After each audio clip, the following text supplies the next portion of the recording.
Yesterday, at this time in Spiritual Talks, we had a blissful meditation and a great talk from our special guest, Anand Karneshji. So let us all welcome him to share more things with us today. Thank you so much for joining us, Anand Karneshji. So over to you, sir. Thank you.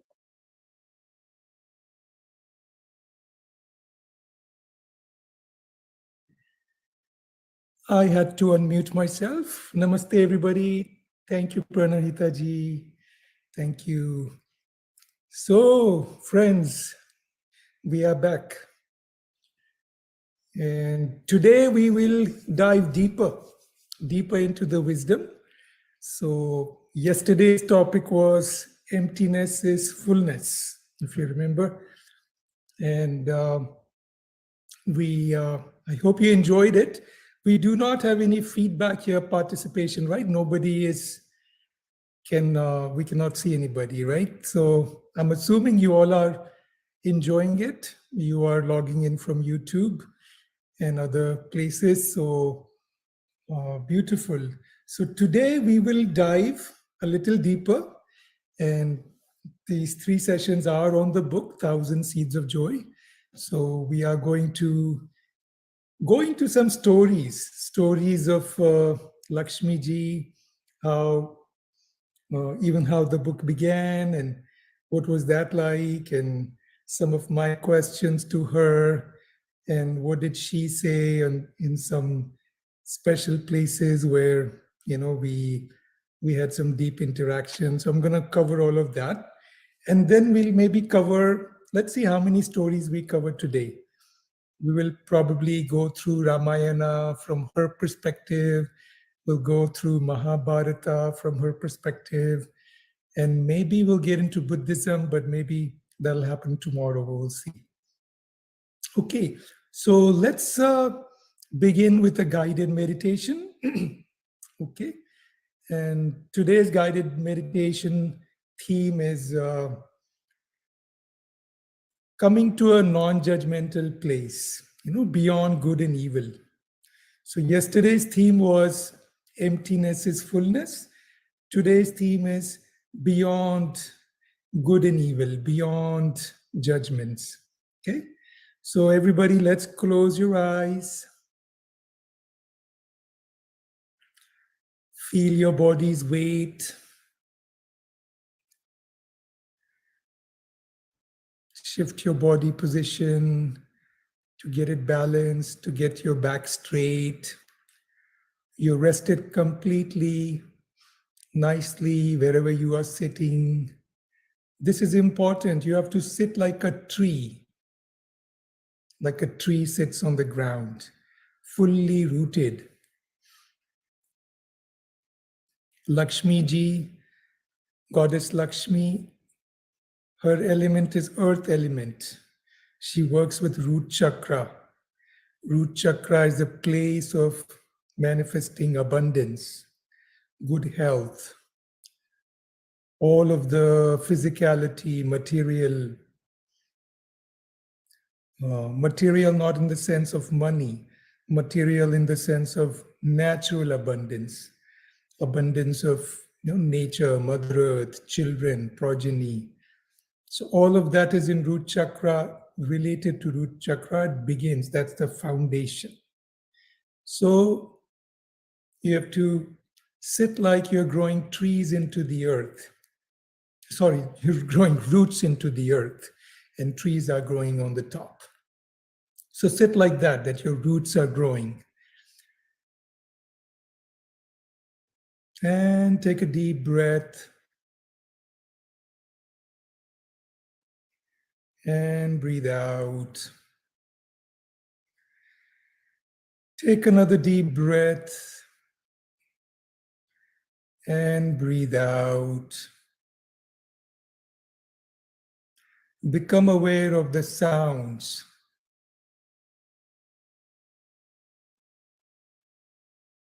These 3 things you must always do when you sit for meditation, which is feel your body's weight, get grounded, Start focusing on your breath in and out, just watching it like a witness.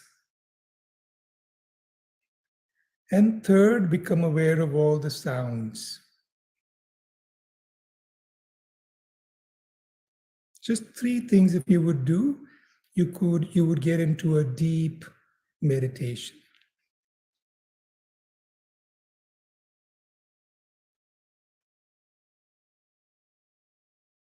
Meditation itself is an art.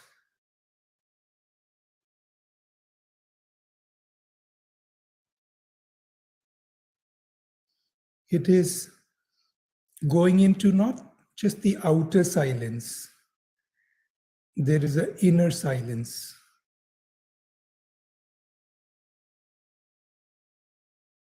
Just complete absence of the mental noise, not the physical noise, the mental noise.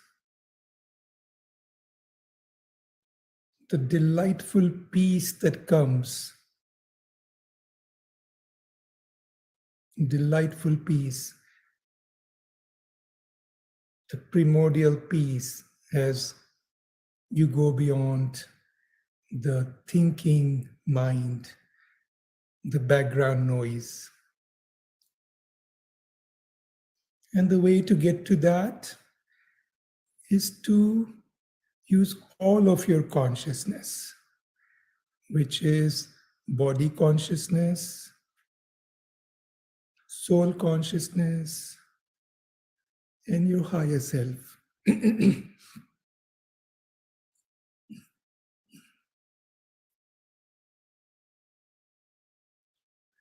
So keep watching your breath.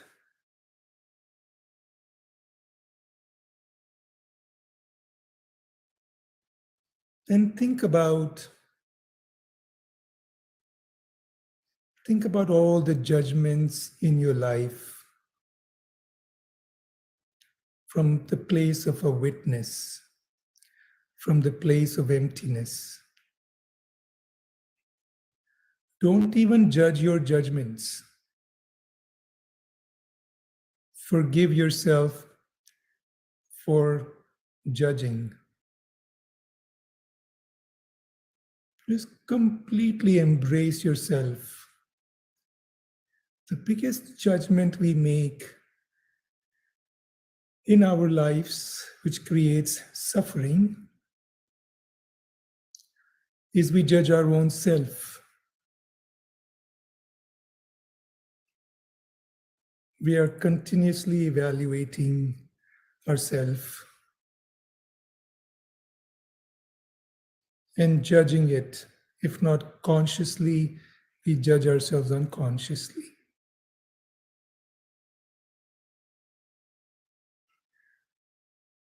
The more deeply you let go of judgments,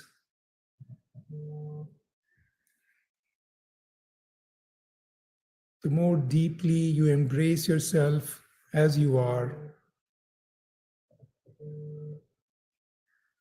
the more you'll be able to find those inner places of great peace and harmony.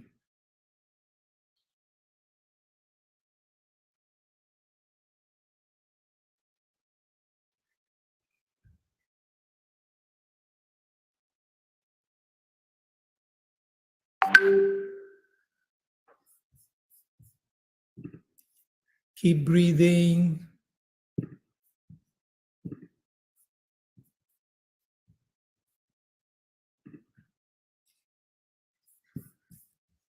Just keep watching your breath.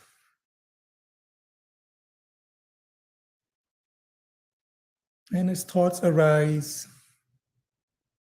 just let them go. Don't judge them.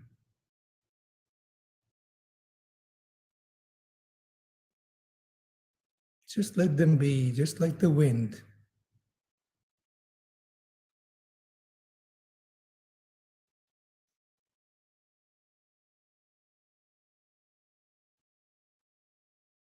Watch the in-breath and the out-breath.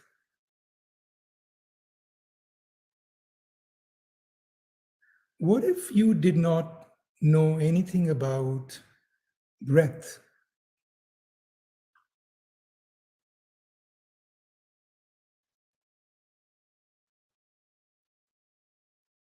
Can you go with a completely non judgmental mind? Let us say you don't even know what is in breath and what is out breath.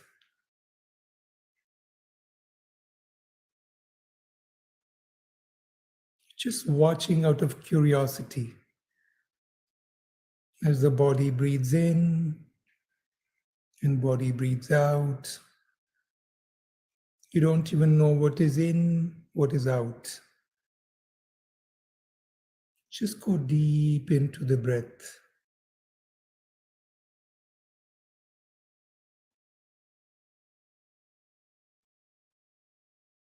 Go very deep, you'll find that in the out breath, go very deep in, when breath becomes very shallow. In the out breath, there is an in breath. And in the in breath, there is an out breath. There's a merging of the two.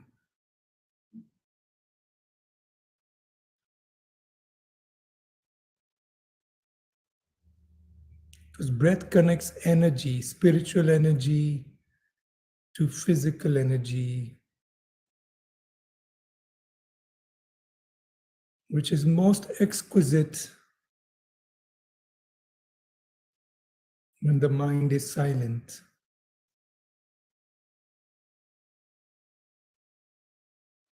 This transformation of energies is happening all the time.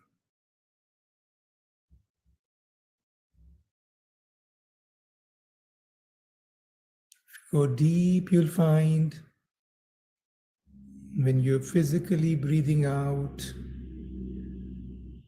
the spiritual energy is entering in. That's the in breath, which is contained in the out breath.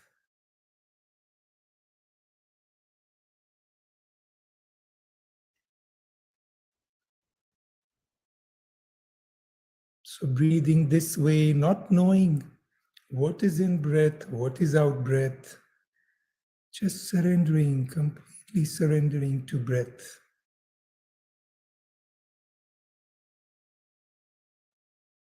Even something as simple as breath, do not judge what is in, what is out. Just let the body be. Maybe the in merges with out merges within.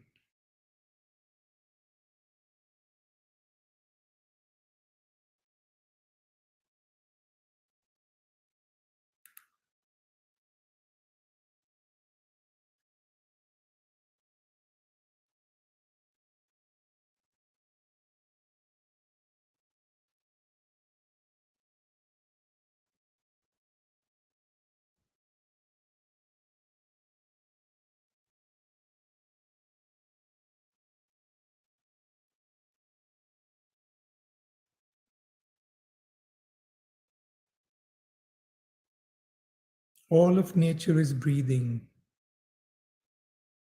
Your out breath is becoming the in breath of the trees around you. Their out breath becomes the in breath for you.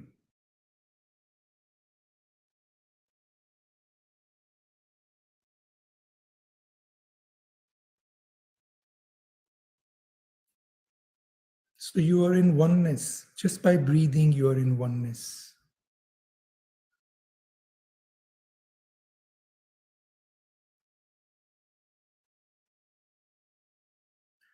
Within your own breathing, it's happening also at a soul level.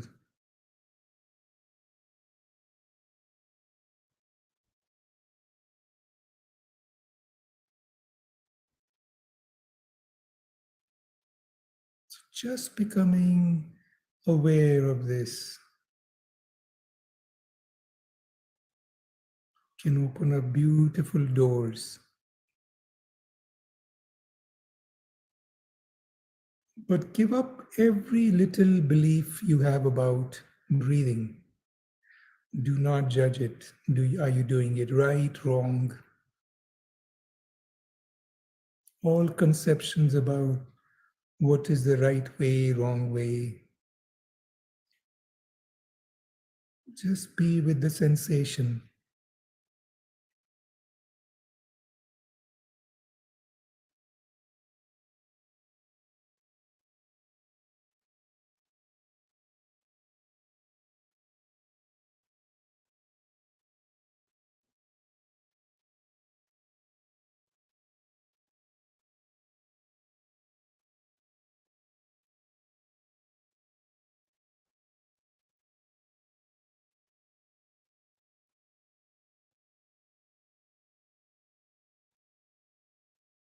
You can do this with senses also.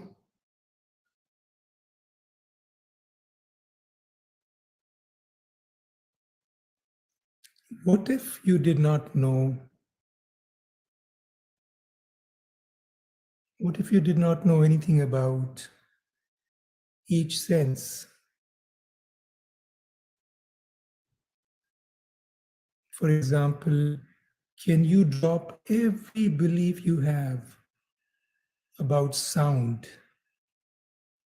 You listen to sound, but see if you have any beliefs that this sound occurring in the environment, are you carrying a subtle judgment?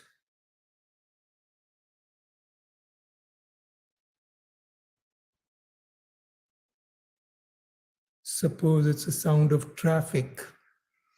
Do you judge it as negative? It's spoiling your meditation.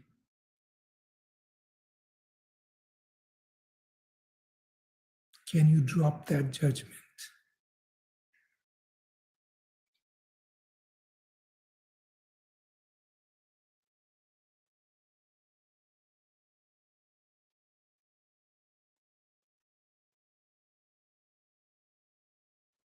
Just go on dropping little judgments. Something immense starts opening up.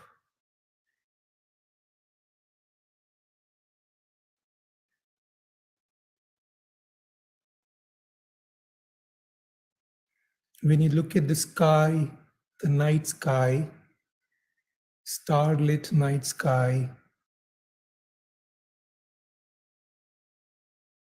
drop all the knowledge you have learned from physics. What these stars are they suns or they are so far, all of those things, they are thoughts, beliefs. Just drop them.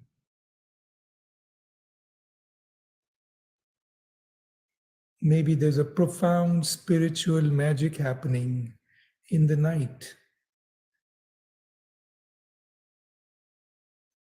That if you did not know any physics, you would just feel the magic beyond your judgments.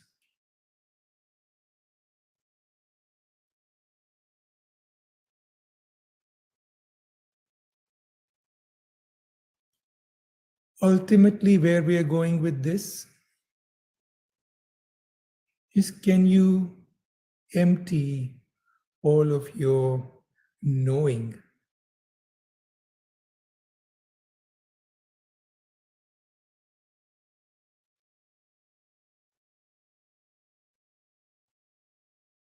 All knowing comes with some beliefs, classifications, right, wrong. When you are meditating in those moments, can you empty everything you know?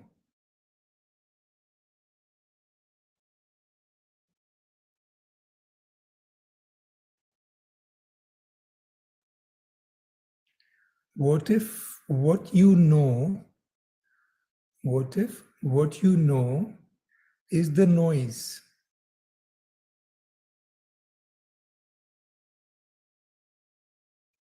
And as you meet that noise with emptiness, something immense opens up.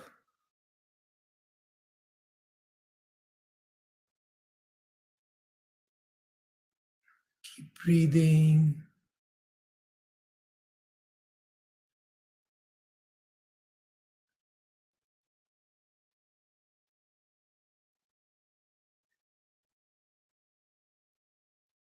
Become aware of your environment.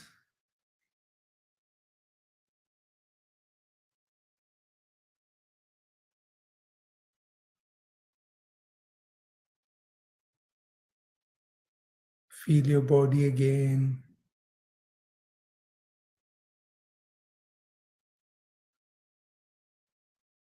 Feeling and sensing without knowing.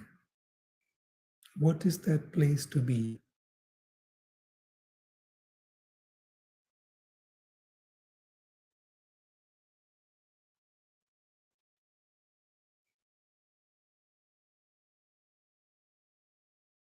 Become aware of the room you're in.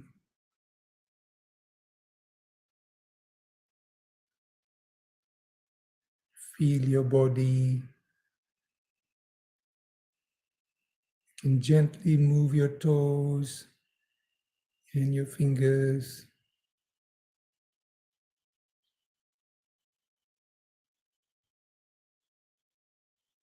And slowly, when you're ready, you can put your hands on your eyes.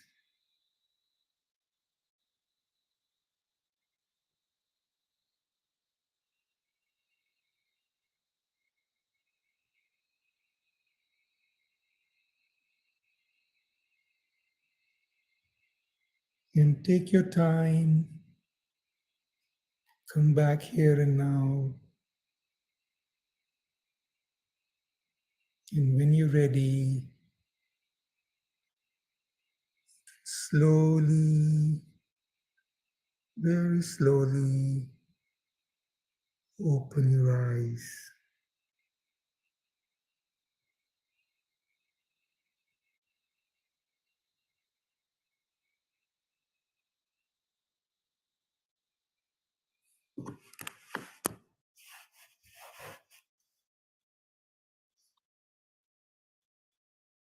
It was an amazing meditation, sir. From, I think, the whole day, whatever was happening, that was a very hectic day. So I think everything completely is gone and just connected with that emptiness. And it's very, very peaceful. Thank you so much for that meditation. It's amazing. Wonderful. So, ready to dive in? Yes, sir. Hmm. You're all ready. Yeah. Okay. So, we'll talk today about the book about Thousand Seeds of Joy, the stories, Lakshmi Ji stories. Okay. So, this began really in 2007 when I was 44 years. I was about to become a meditation teacher in Art of Living. And then one day the conversation began. And in the first half an hour, I knew this was opening up a really new path in my life. And there were delightful conversations about many things. Initially, about even my past lives, about this life, and just the journey I was on. Since I was always into philosophy and knowledge, I had so many questions that I would ask. And soon, I remember the first time when we thought of the idea of the book, because we were asking all these questions about scriptures and really getting like delighted with the answers because they would be so different than what we knew. And there would be such wonderful explanations. So then we proposed that maybe we need to put this in a book in 2009. And I still remember Lakshmi ji herself was like jumping in joy and clapping. So even divine beings are very much like us, they express so that we can understand. And then it went through different stages. I think I already told you in 2012, she told me to just feel the energy of the book. So for 1 year, I just had the book in my backpack and I was meditating. And she said, don't open the book, just feel the energy. Because the book's words, every word, every sentence, every paragraph has meanings and energies when they're channeled from a goddess. So then I would just do that. And that year just totally opened my heart. And then more information came. And the book kept getting more and more stories. Initially, it was going to be a book with many goddesses. But then we had too much information. So then we basically asked more questions, but only Goddess Lakshmi ji's incarnations. And that became the book. And then there are more books that will come from some of that information that we received from Parvati ji and other goddesses. That's in the future, still working on that. But let's talk about Lakshmi ji's first incarnation, if there is a first, because there's always something before that. But the first that she's told us about is when she came as Sita Mata in Ramayana. So today's topic is, going beyond judgments, good and evil. So when you look at the book and when you go to, the titles of the chapters of Ramayana. So Lakshmi ji says, my soulmates, Rama and Ravana. This is the title of a chapter. Okay, so what does that mean? My soulmates, Rama and Ravana. And this is where we have to understand from a divine feminine perspective. The patriarchal perspective is all about the mind. Somebody's good, somebody's bad, somebody's, pure, somebody's impure. All those judgments continue. But in the beginning, all came from the source. We all agreed with the plan. So Ravana is not good or bad. Ravana has been put on the path. What is his goal? His goal is to create separation, the contrast, so that there can be divinity. If Ravana would not be, how would Ram be? So all are playing their role. In fact, Ravan was very, very close to Rama. Very close, very devoted. But he was in a hurry. He was in a hurry to get enlightened. So Rama gave him a choice. Vishnuji gave him a choice. You can either come in many incarnations and get fully enlightened, or you make it shorter. You come in only a few incarnations as my enemy, and you can get enlightened that way. So he chose the shorter path. So it's all for grand manifestation of Ramayana. So Sita, when she is going through all these processes, she has a knowing because she's Lakshmi ji, right? She, right from her childhood, she's born and she's born and she's actually connected to Ravana's family by birth. That's what the book talks about. That's what Lakshmi ji says. But she's discovered by King Janaka, floating in the river. He finds her. And then he raises her like his daughter. And right from the beginning, and this came not only in our book, then later also confirmed in another book, which was also channeled. So Sita, right from early childhood, she is just wanting to be with nature. Like, can't stay away from plants and trees and animals, Even as a 4-year-old, she would go out even in the night. And her first chakra is very open in this lifetime. When your first chakra is very open, Lakshmiji says you cannot be taken down. Something like, by an animal attacking you or whatever, you're protected. Your root chakra is open. And she also had, some powers and, there was a divinity around her. So she was protected. There was nothing could harm her. So even as a young child, she started making friendship with the plants and the trees and the animals, and she would talk to them. She could recognize slowly what plants were good for what. If somebody was sick, there was some conversation in the family. She would know, she would go out, she would ask the plants and they would speak to her.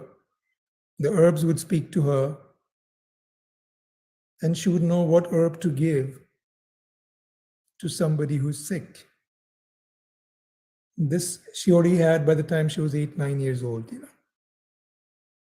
So Lakshmiji says people would come to her and they would ask her to make these mixes, and she would prepare them. And she just got this from, this is really true. I mean, this is how even Ayurveda was made. Even rishis, how did they know? We didn't have science. We didn't know molecules and all of that. So they would just, meditate and receive this wisdom, what herb is good for what, So Sita had that gift. And some of you may have that gift. The more these days I'm talking to some of the younger people, the more I'm impressed, how much they're tuned in, So some of you, just speak to it. If you're taking some herb or medicine, put it close to your heart and say, is it good for me? It'll tell you. It's not, some of these things, they sound like, oh, she's a goddess, she can do that. No, you can do it too. This gift is available to many of you. You can even, when you take some medicine have harmful effects. What you can do is hold the medicine close to your heart and say to it that whatever is good for you, your body will absorb it. And whatever is not for your highest good for your body, the medicine, the bad part, will be eliminated from your body, so it doesn't affect your body. If you just do that, that'll change the medicine. Just the intention has to be right.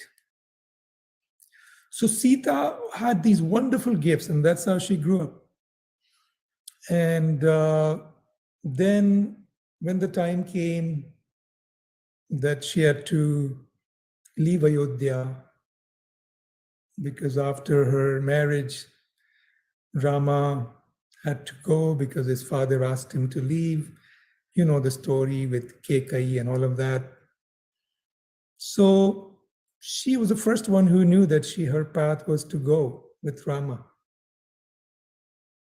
And it was her choice. It was not, all the decisions Sita made in her life were by choice. So she was not some weak woman that followed along. This was her choice to go with Rama. Then, at a soul level, she chose. She chose to cross the Lakshman Rekha. She chose to get kidnapped by Ravan. At a soul level, this was very much her choice. And all of that happened. She did have her suffering. It was not an easy incarnation because in Shokvatika, there were times when she was, initially very hungry and she was not sure what's happening. Initially, she was a little shaken up, but very soon she found her grounding. And then the whole Ashokvatika became magical. Took some time, but then slowly she processed all the energies, just meditated and meditated. And one of the beautiful things Lakshmiji says is that once she got so connected to the trees are kind of enlightened in the sense, trees have, and once she said trees have 6 chakras open, these big trees. Trees can talk to you, they can tell you what's coming in your life. If you really are connected to the tree, they're very beautiful, amazing beings. And if the tree is connected to an enlightened one like Sita, who's kind of getting enlightened, they have some amazing gifts. So Sita could manifest not only all this happiness, she could even manifest fruits from the tree, even out of season. Because together, when you join the two, an enlightened being and tree that has got all these chakras open, it's possible. So she mentioned she would do that. And she could have gone when Hanuman came, he could have taken her. She could have just flown back with him. But that wouldn't have allowed her soulmates, Rama and Ravana, to get enlightened. It was a path that she had to stay there. And in all these journeys, there is this war that happens. In Mahabharata also it happens. Here also it happened. So Rama was going through a journey. Sita was getting enlightened in Ashokvatika. She was getting all these, transformations were happening. And by the time she was beginning to dissolve all her pain, and then she was singing in joy, and she even sang songs to Rama. As she was doing all this, the law of attraction changed, and then she was manifesting Rama's victory. Rama, on the other hand, what Lakshmiji says, what happened with him was, even though King Dashrath told him to leave, he completely obeyed his father, but it created an internal war, which we don't know about when we read Ramayana. Because Ram was in his 3rd chakra going into 4th. This is the same place where Buddha was when he left his wife and son. So 3rd chakra to 4th chakra is the place when we are really into Vairagya, So this is where we are going beyond, our attachments and things like that. So he was in that place, but still not completely there, evolving from 3rd into 4th. And it created an internal war. Why Kekai did this? And some of those thoughts stayed with him. And so slowly that internal war manifested the external war. Again, law of attraction. If Rama didn't have any issue at all with going away and leaving Ayodhya, no issue at all. It was almost like it was all chakras open. Then the war wouldn't have happened. Then it wouldn't have, then Ravana would not have kidnapped Sita, none of that would have happened. It all happens for a reason. So his internal war manifested the external war, and events happened. And then Lakshmiji talks about when Ram was having such difficulty, when he was fighting Ravan for days, and his arrows would, cut his heads off, but then he would manifest new heads, because he had a gift from Lord Shiva, and there was only a particular way that he could be killed. As Ravan was doing, as this was happening to Ravan, as Ram was doing this, something began shifting in Ram. He's fighting this, sending these arrows. And then a moment came when he started seeing Ravan's pain as his own pain. This compassion reached out. He started seeing all his heads arising as the heads of the ego that arises in us. Why is ego so difficult to get rid of in all of us? Because there's a Ravan that lives in us.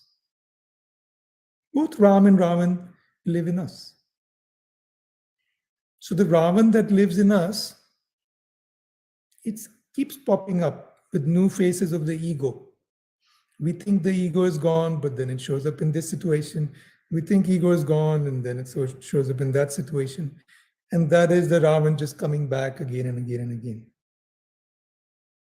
That's why we need to breathe and become a witness and see the Ravan, the ego rising, that's all Ravan. See that from a place of witness.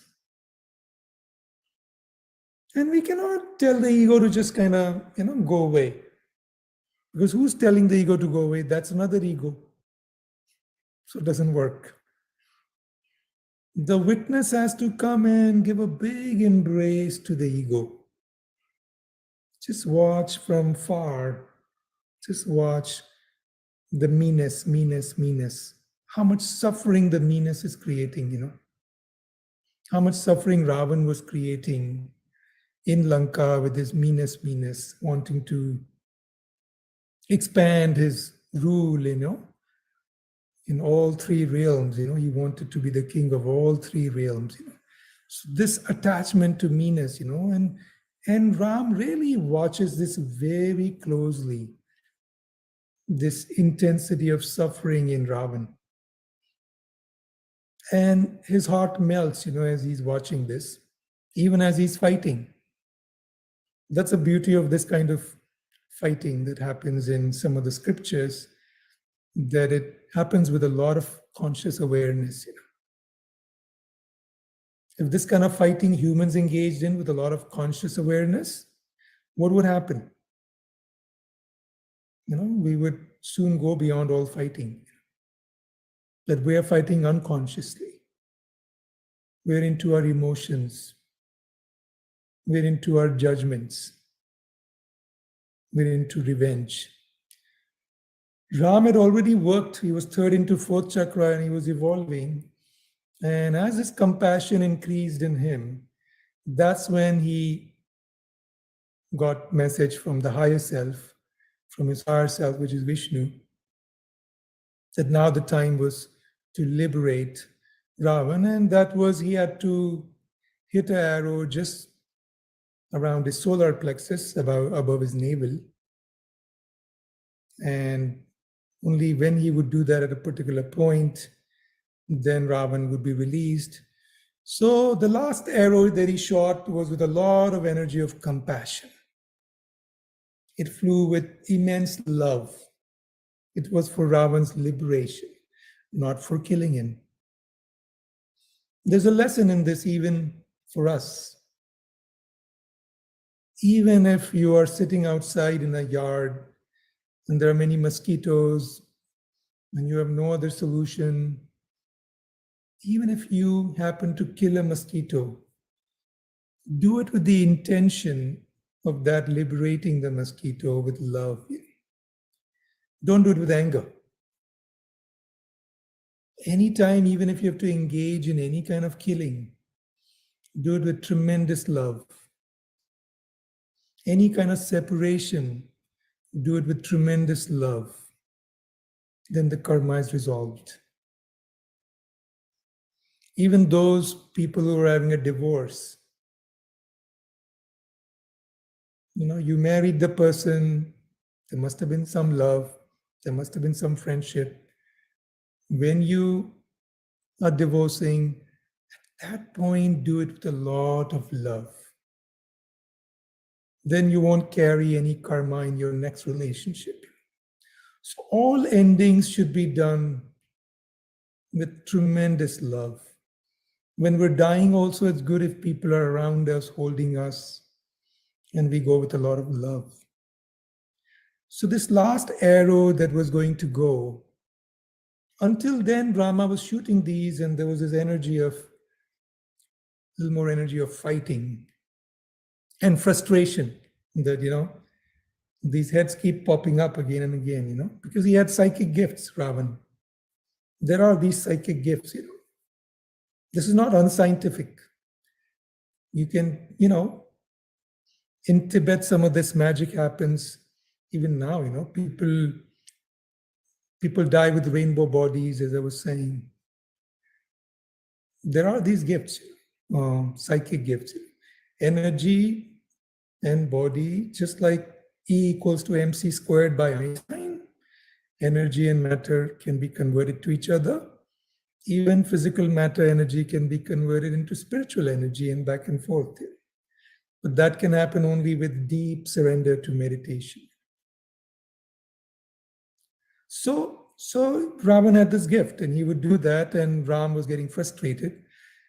But just when he got this higher self inspiration, because when he was almost like, now what to do, that's when he got the message. And that's when he got this Brahmastra that he was to use, and that would liberate him. It went with a lot of compassion and love. It hit Ravan in his solar plexus, and instantly he was liberated. He got enlightened in that moment. There was a flash of light, and not only he got enlightened, Ram got enlightened. His heart just completely opened up. Boom. The lower three chakras aligned and opened completely, and he was like a Buddha, like an enlightened person. So just in that very instance, when that happened, there was enlightenment. It was a spiritual event. Ravan, of course, died, so he did not have higher enlightenments, which he would get later when he would, incarnate again. But Rama was alive. Ram was alive. So the first four chakras opened, and then slowly over some time, all the chakras opened. Now, this is the story that interestingly has been changed. So Ram is now enlightened through the war, which was why Sita would not go back on Hanuman's back, because she knew that Ram had to go through his journey. Here Sita is getting enlightened, here Ram is enlightened. They're both enlightened. If you read Tulsidasa's Ramcharitmanas, you'll get a glimpse of this. Tulsidas was Valmiki's next incarnation, because Valmiki's own scripture had been changed. Seventh part had been added. There's evidence of this, the writing style of the 5 khandas, which does not include the Bal Khanda and the Uttara Khanda. The writing style of that is different. The whole thing is different. It's composed differently. So the Uttarakhanda, seventh Khand, is changed. Changed meaning not changed, it is added, not changed. So Lakshmi ji says this seventh part never happened. So how does it all fit in? One, we know scientifically, academic scholars agree that this is just a different author who may have added the seventh part, added later, hundreds of years later. We have that evidence. And this was pointed to me by Lakshmiji. She said, do some research, you will find evidence of this. So then I started digging in and I found, wow, it is different. But what she alludes to is also Tulsi Das. So when you look at Tulsi Das Ramcharitmanas, what do you find? Read the part which his Ramcharitmanas ends at the sixth Khand, it ends over there. There is no seventh Khand there is no translation into the language he was translating at the time of the seventh part of Ramayana. There's no translation. He was translating Ramayana into Ramcharitmanas so that ordinary people could read it. But there is no translation. He lived a long life. Tulsidas was quite a personality, like spiritual personality. He lived at the time of Akbar. So once a story goes that Akbar had imprisoned Tulsidas. So right the next day, the whole city was full of monkeys from all over the place. And Akbar asked his ministers, what happened? And they told him about Tulsidas. So then he released Tulsidas. And after he released Tulsidas, somehow Akbar's heart changed also. After that, he decided nobody will ever destroy Hindu temples. So he passed an edict, nobody can do that. And after that, the destruction of Hindu temples stopped at the pace it was under Babur and Humayun. So Tulsidas was a very powerful being. He could actually, and he would have visions of Hanuman and Ram and Sita.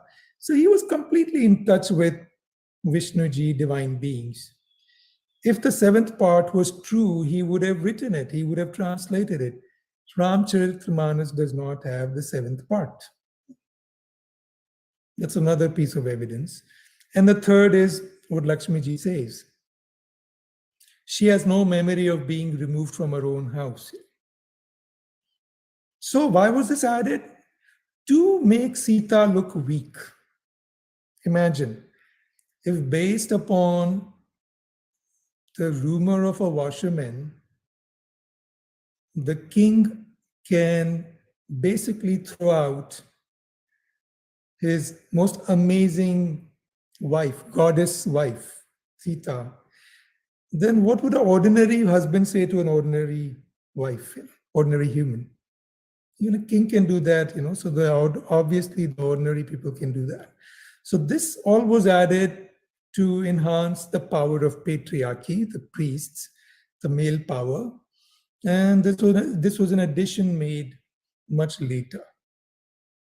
So all of these things in this book, they were fascinating. When we're listening to Lakshmi ji, tell us all these things. Initially, I would not even it was so unbelievable that I would be like, "What is coming?" But yet it's all true. So as Sita and Rama, the journey ends after they come back to Ayodhya. Then what happens? The part about Love Kush being raised in jungles. This was also kind of true in a way, In the original conception, what happens is Sita had already experienced the forest. She had even gotten enlightened. And she knew the connection with nature. They're both enlightened. So she obviously wants to raise her children with nature. So she would go back and forth into the jungles. And Love Kush grew up connected to nature with trees, because she would take these trips, all the time. She would be in the jungles, come back, in the jungles, come back. She was very attached in raising them up. So there's, some truth there. But it is not that, in the seventh part, she grew up in Valmiki's hut, and then all of that is made up. That does not exist in Tulsidas's Ramayana. He was very enlightened. He was so enlightened that even Akbar changed his whole kingdom's policy based on the incident with Tulsidas. He would get visions. He lived long enough. He could have written the seventh part if that was true. He just completely left it out. And even in the sixth part, towards the end, you will see how the interaction in Ram and Sita, how they look at each other. It is very different than in Ramayana. There's a lot more love and there's a lot more joy. And this is the story of Sita, where scriptures have made her look very weak. And the real story is that she's very strong. She's behind, she gets enlightened and she helps with the enlightenment of, the conditions that are created. She chooses them so that even Ram gets enlightened and Ravan gets enlightened. It's a story of three people getting enlightened. Think about it. Of course, there is death, but there's enlightenment. So, I know we are about 1 hour. So any questions on this? And we can continue on with Radha also, but I'm thinking maybe there are some questions and we could take those before we go into Radha. Yes, sir. We have some questions.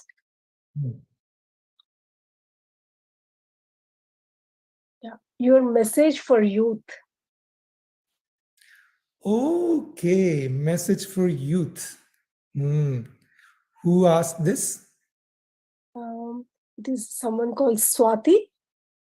Okay. How old is Swati? Not sure, sir. It is actually posted by You're Sai young. Lahari, and I know that Sai Lahari is a teen. She has just completed the college, so she must be her friend. They're all watching together.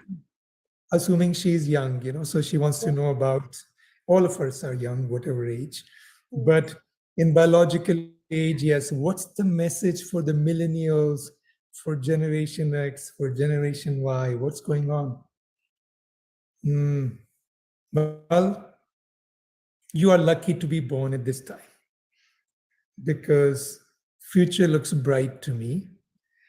And it's a very immense time where spirituality and science are coming together. So a lot of evidence will start coming also.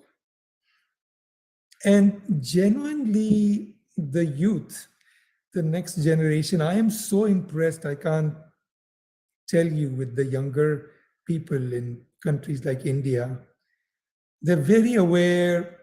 And of course, there is social media and all the gadgets and all that is there. My message for youth is, you are, think of yourself as almost as being born in this next yuga, Satya Yuga.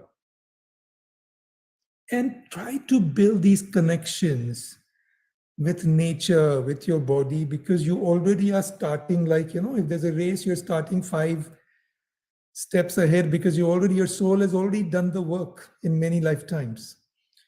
You're millennial children, so you have psychic gifts. But this is also the ending of Kali Yuga. So all these things attract you, all the nonsense that goes on. But you're coming with very good gifts. So if you go deep into meditation, if it took me when I was 17, I've been meditating for 40 years. So the place where I'm at after 40 years, you can be there in 5 or 10 years, because you are coming with those gifts. You are younger generation. This is the time, So you can just flower. I'm seeing so much flowering already happening, when I talk to many of you. There are women who are 30, 35, 25, 28. And many of them are going so deep, into places, into their meditations. So this is the time to be curious, learn, get educated, and all that, but devote time to yourself, to your own soul, to your own body, to nature. Make time for that. It's a time for balance. That craze for making it and becoming rich or famous, all that. That's not your journey. Your journey is to become the inner heroes. Realize the divinity within. And who cares about the this generation, at least even even in US and some places I've seen, they don't care so much about becoming so rich and this and that, which was crazy about in my generation. Everybody was running after money. So don't do that. Don't be ambitious for the inner richness. The outer richness, okay, you'll make $1 billion, billion rupees, whatever. The inner richness is far greater than that. And you have the gifts to realize that. Just surrender, go deep into meditation, take trips in nature, be adventurous, about, the connections with your body. There are new systems of knowledge coming about, breath works and advanced processes. Our next book, Thousand Flowers of Joy, has even deeper wisdom, So that's my message, Go deep within, and you'll find such abundance that the outer abundance will pale in comparison. Do whatever outward you have to do, but make time for yourself. Thank you, sir. It's wonderful. Be ambitious about inner richness and not just about outer richness. That's beautifully explained, Yes. sir. Thank you so much. The next question is, could you please explain about your association with PSSM and Patriji, sir? Oh my God. I was walking in Vienna and the book Thousand Seeds of Joy went out of stock. And like many copies sold on that day, So that was the day when this great divine master, grand master, who is doing such work, already he was doing from the invisible realms, one of the greatest weavers. Very few spiritual teachers are weavers like him. So he's the grand weaver. He weaves everything. Masters, teachers, philosophies, spiritualities, everything starts joining with, all the way from Egyptian pyramids to all the way to Hindu scriptures, What are the connections? Weaving, So the book went out of stock and I found out about Patriji and I came to India in December and we had many conversations, not so many, but COVID came, but we would every now and then talk. And he's such a supporter. He saw Lakshmiji Saraswati in the book. So he made that very generous announcement that this book, Thousand Seeds of Joy, is a Bible for PSSM. And then came some more Bibles. But he was, he had a way of making people shine, It's easy for a guru to shine. So many gurus who are shining. You see that in India, right? Gurus are always shining. We're a land of gurus, right? But who makes so many other people shine? So many PSSM masters, okay? We're all doing so well, We're all spiritual teachers, There are grandmasters, masters, So weaving, creating gurus, creating masters, that is another level, which is what. So divine beings do that. They want to create more masters. They don't want more disciples. They want more masters. So it's really I am so full of gratitude to him.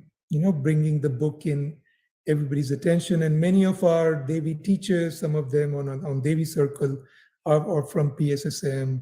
A lot of our workshops have, people just from PSSM, and PSSM is growing. And, I'm working with so many of them, so my heart is completely, with this grand opening that he's created. And he's not with us in his physical body, but I'm sure his work has become very deep now. So I'm sure he's coming to a lot of you in your visions, and I'm sure he's working with all of us. So the work will, when we get enlightened, and he was enlightened, when we're enlightened, we look for the most optimal way to increase enlightenment on earth. Sometimes that is in physical body, other times it is from spiritual realms, and it hardly matters whether you're in your body and you're not in your body. My own father, for example, mentioned in the first book by Lakshmi ji, people would think of him as a very ordinary person because he lived an ordinary life. And yet, here there was something extraordinary about him, that he had immense level of forgiveness and humility. There was not even one enemy he carried in his life. And people had done bad things to him also, completely forgiven them. So as he lay in coma for 3 days in the book, Lakshmi ji says, he visited his higher self, and boom, boom, boom, his chakras opened. And death is a great equalizer, even if you are not like Patri ji in this life, let's say you're not that enlightened. If you lead a very simple, humble life, after death, you might find yourself in the same place as him, because chakras open, So death is a great equalizer, If you just live simply, beautiful life, you get enlightened. So that's what happened to my father. And now he's doing immense work. He's like a big Buddha now, even though in this world he was ordinary human. So we don't know. Patriji might be connecting all kinds of, intergalactic masters and everything for the betterment of Earth now. So, he's a great, great, amazing, enlightened being. And I was lucky to have come into his awareness. And we're so happy in Devi Circle also to have so many people from that path. Thank you, sir. So happy to hear about Patriji from you. Yeah. And as you mentioned, a lot of gurus shine, but he has made all his disciples also to shine. He said, we are all not disciples, but we are all just very equal. And so that's very wonderful. And I think what you say about the patriarchal and matriarchal thing, I think he comes from the matriarchal, where he weaved everything, and it's not just about him, but it's about everyone. Yeah. Wonderful, sir. Thank you so much for that. Yep, yes. Exactly. Mm. And then the reason I would just say this, the only reason, the core of this path, the core of Path of Joy Foundation, the core is held by great ascended goddesses, because matriarchy is coming. So Shiva, who's here, Shiva, right? He and Vishnu have stepped behind, so that Parvati ji and Lakshmi ji are moving forward with great force, Just watching, right? It's not that Shiva is not here with us. He is.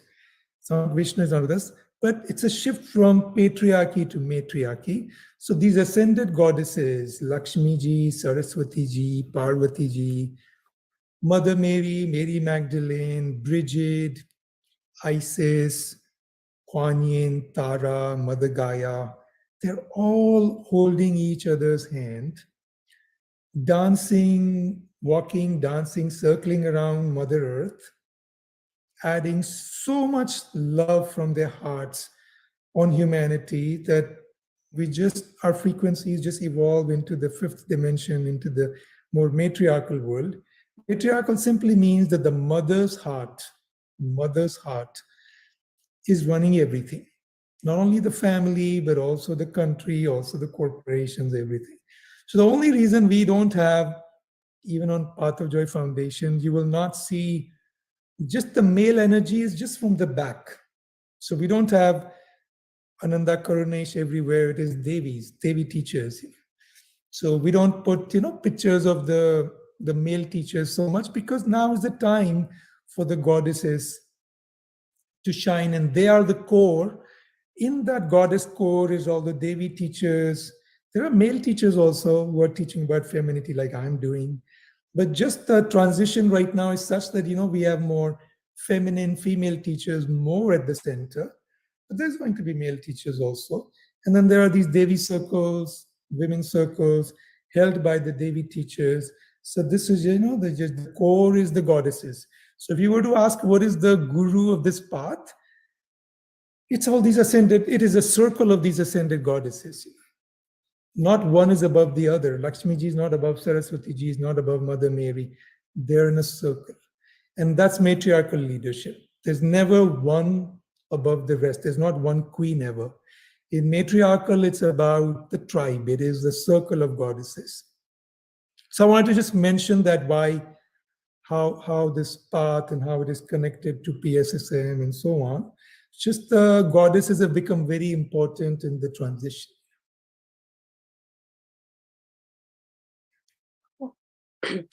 Thank you, sir. Thank you so much for that. And I think there's one question. I think a lot of people have this question. So it says that in Hindu religion, they say that Lakshmi Devi likes people who are clean and houses which are clean. Is that correct? Yes. Lakshmi ji is about sustenance, about preservation, right? So somebody who's into a tantric path with Lord Shiva can live, on even in Shamshan, graveyards, and they can be living in a more tantric way, which is beyond good and bad, which is beyond impurity and purity, which is beyond all of that. And many tantric gurus get enlightened like that.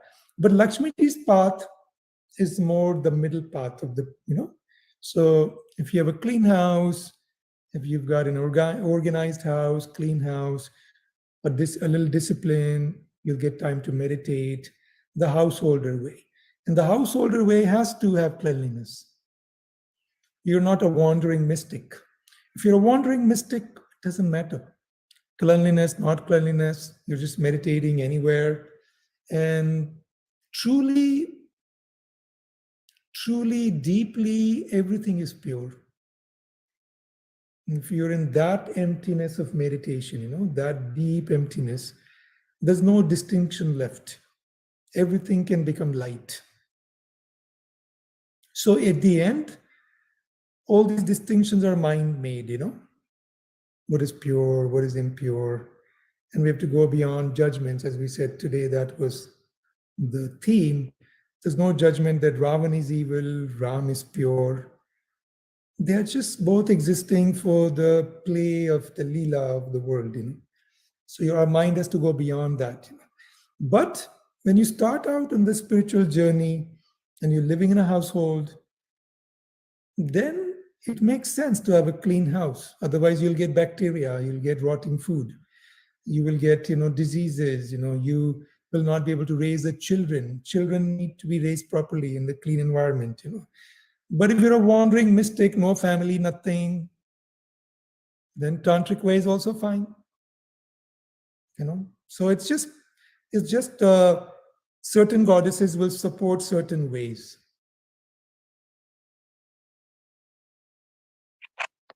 Sure, sir. But don't have to get obsessed about it. Yeah.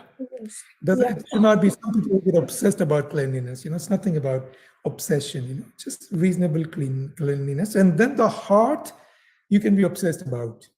Heart should be totally clean. Not even one speck of dirt in the heart.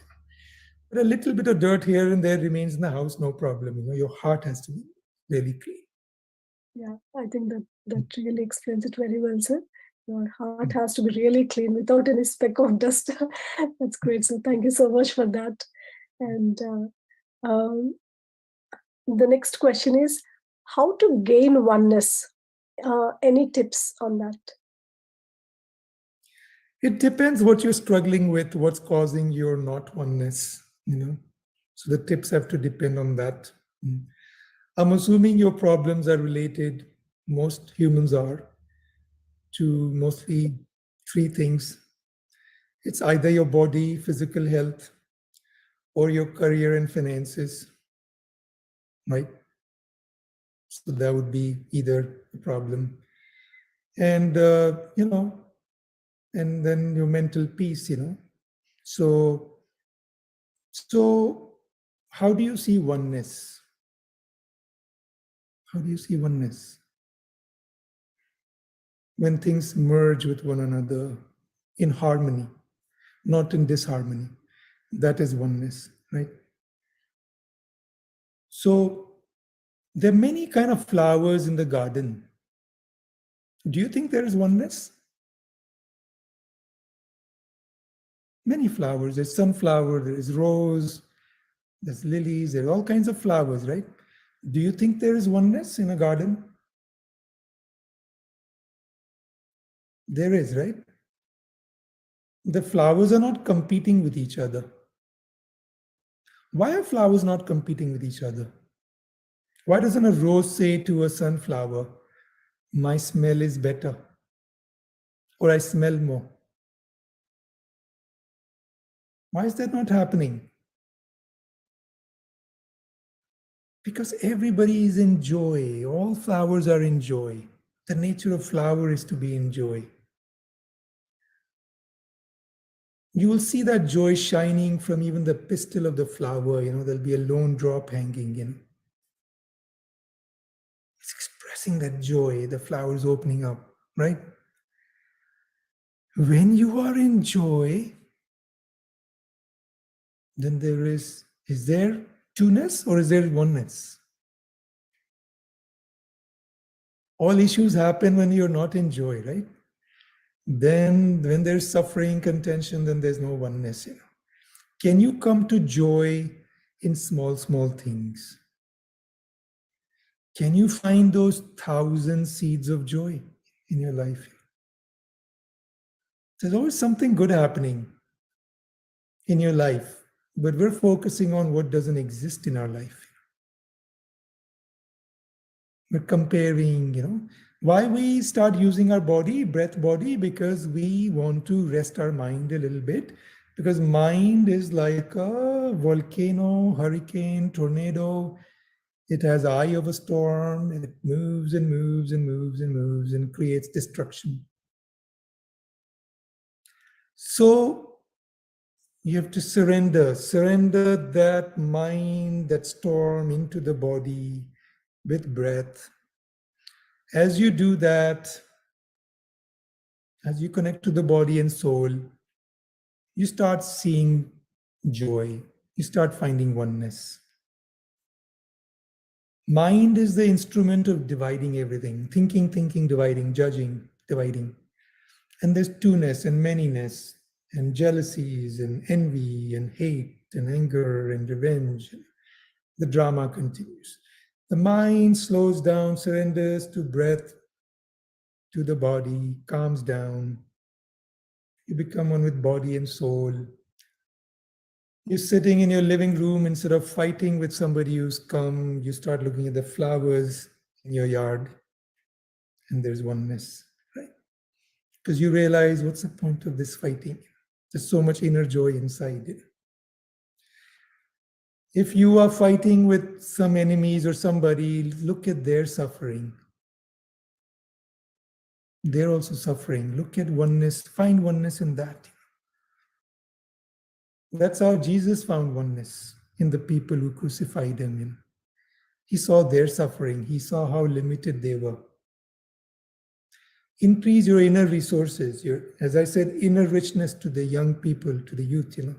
As you expand your inner richness, the outer seems very limited. You don't fight over it so much, and oneness starts happening. So to increase oneness, don't just stay in your mind. Open up to nature, to body, to breath. And slowly, slowly, oneness will start happening, because you'll start finding inner joy. And joy is the way to find oneness. You might say, when we have oneness, I'll find joy. But Lakshmiji says, no. Find the inner joy and oneness will happen. It goes both ways. All spiritual logic goes both ways. That's one thing about spirituality. Cause and effect always goes both ways. When I heal myself, I heal my ancestors. So it doesn't come from ancestors to me. It also goes back. When I heal myself, I heal 7 generations ahead and 7 generations before me. So cause and effect are always going both ways in spiritual things. Only in physical things, cause and effect go only one way. So you can find oneness by healing your inner child. You had a bad childhood, there's an inner child meditation in the book. First one, do that blessing oneself meditation. As you heal your inner child, you'll find oneness with yourself. So anyway, oneness is a big topic. We can go on discussing. Short messages, use body, breath, nature, soul. These are the ways to find oneness. Thank you, sir. And not the... Yeah, sorry, go ahead. Yeah, thank you so much. And I think the spirituality goes both ways. It's beautiful, sir. And that's really a great message. Yeah, thank you so much for that, sir. And we have a few more questions. I think maybe we can take them tomorrow. So actually, from today's session, I really, really loved the compassion of Rama when fighting Ravana and killing him for his liberation. And you have really explained it so beautifully, sir. And also the way how we can implement it in our life when we have to leave something or someone in our life, not with anger, but with compassion. That was truly amazing. It was wonderful, sir. And also one statement really struck me was Ravana is not good or bad, just playing his role. It's a great statement that I felt so, it was so profound for me because if people understand this, just this statement, and then realize the truth behind this, there will be a profound transformation in the way they think. All the judgments about every other person and situation drops, and everyone can live a life of acceptance and with awareness. I think it's a great statement. Just when you said that, suddenly I felt like, oh, such a profound, such a great statement. So that was truly amazing, sir. And today we learned many things. And thank you so much for your time. And thank you so much for sharing your wisdom with us. Thank you so much, sir. Most welcome, Pranahita ji. Wonderful. Always love this. And yeah, we will meet again tomorrow. Tomorrow we'll take into Mahabharata in the Buddhist direction, and then the book. And yeah, we'll looking forward to it. Okay. Yes, sir. Yeah. Yeah. Thank you so much. Thanks a lot for your time, sir. Thank you so much. And my dear friends, tomorrow also we'll be having a session with Anand Karnesh. So please join us tomorrow. And thank you to all the PMC UK viewers. And please continue watching on Divine Feminine Sangha. The program will continue further. Thank you so much from all the PMC UK viewers and Divine Feminine Sangha viewers and the team. Thank you so much, sir. Thank you. So, my dear friends,